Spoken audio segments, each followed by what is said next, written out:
One of the biggest reasons most people are scared to reverse diet, even though you basically know you need one, is not only because you're scared to gain weight, but it's that you think, I lose weight so slowly, it's so hard to see results. What if I do this, I gain weight, I end up right back to where I was to begin with, and I did it all for nothing, or even worse, I can't even lose any weight, and I just end up fatter. So here's the thing, I understand why you think this, and I'm going to help address this, but the problem is, if you have a long or extreme history of dieting, your metabolism is now slow because of this. If you don't go through this process, you're going to stay feeling trapped and hopeless, you're never going to be able to reach your goals. You have to do this in order to get your results. Plus, the reason you feel like you have to starve yourself to see results is because that's what you've always done. You've never taken the time to systematically increase your calories in a specific way to get them up and held them for long periods of time, strength trained the whole time with intent and pushed yourself, ate a protein diet and took the time to really build muscle, build metabolism, and give your body a chance to thrive again. So there's a huge difference between going through the process of reverse dieting and giving yourself plenty of time versus dieting for a while, getting stuck, saying screw it, doing absolutely nothing, eating whatever you want, panicking, coming back and trying to diet again. That does nothing for you. So while I understand your fear because of your past does not include going through this process, which is exactly what you need to do. I'm telling you, almost nobody understands this, and it's just pivotal. What you do when you're not dieting makes a bigger impact to your fat loss results than what you do when you are dieting. It's time off with purpose that's the missing component and why you're never able to get where you want to be. And sure, you may have done little reverse diets in the past. I've heard plenty of times people come back and go, well, I did 2 months or 3 months of reverse dieting, came back and didn't see results. And it's because, yeah, that did nothing for you. You just brought your calories up, immediately slashed them. Your body had no time to adapt. You got to give your body time to repair. A way that could potentially help this sink in a bit is think about your body kind of like getting a brand new car. When you get a new car, everything's working great. There's no wear and tear. Everything works just the way it should. The first time you ever diet will always be the easiest weight loss you'll ever see. You have no history of dieting, everything's humming along, everything's working the way it's supposed to, so it flies off. And sometimes that can be kind of a trap because you feel like, oh, I lost all this weight, it actually wasn't that bad. So if you just say screw it and gain the weight back, go, oh, no big deal, I know what to do now. And then what happens? You come back, you do the same thing, and it doesn't work as good. And you notice every single time you come back, it gets harder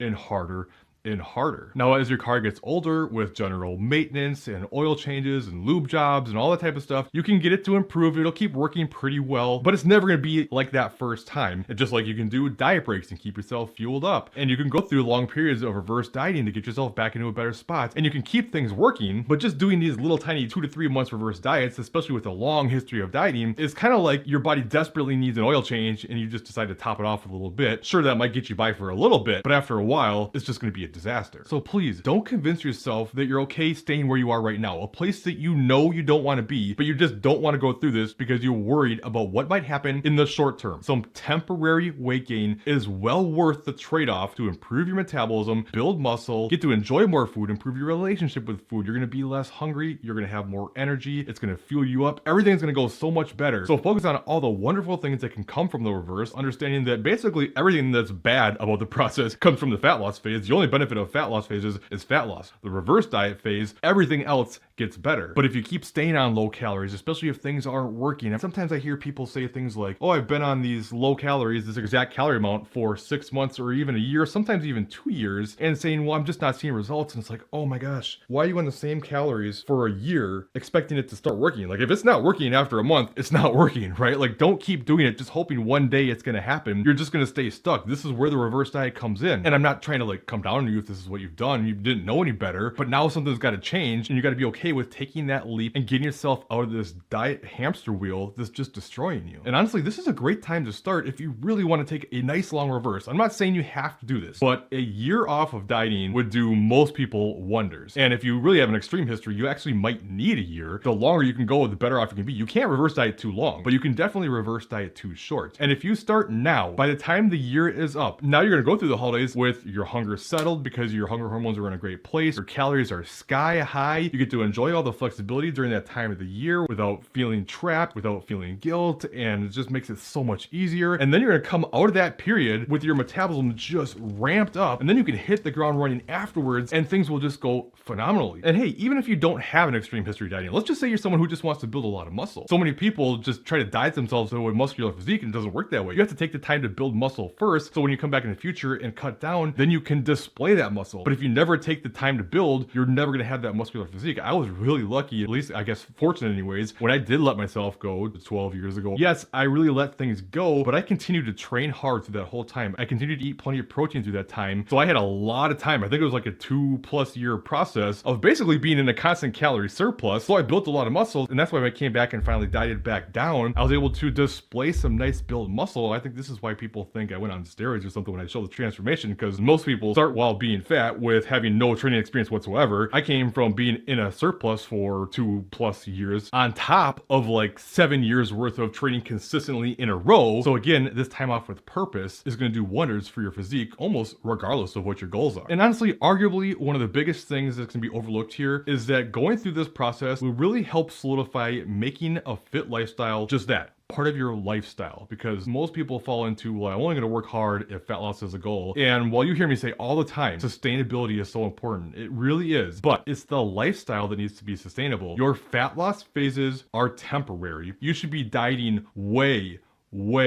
less than you aren't dieting. So that means no matter what happens, no matter how great your results are, you still have to continue to put in the effort. You're still gonna have to work out. You're gonna have to pay attention to what you eat and everything. So when you're going through these phases of not dieting, you should spend a lot more of your life in these phases. So now you need to learn how to do that. But anyways, with all that, a common question I get is, what's really the difference between yo-yo dieting and reverse dieting? Because either way, I'm gonna gain weight. Either way, you're eating more calories. Wouldn't that essentially do the same thing? Well, there's actually some very key differences between these two. And I actually have a video you can check out right here that explains what the differences are and why reverse dieting does so much better of a job of improving your metabolism and setting you up for success. So check that out next. I'll see you in that other video.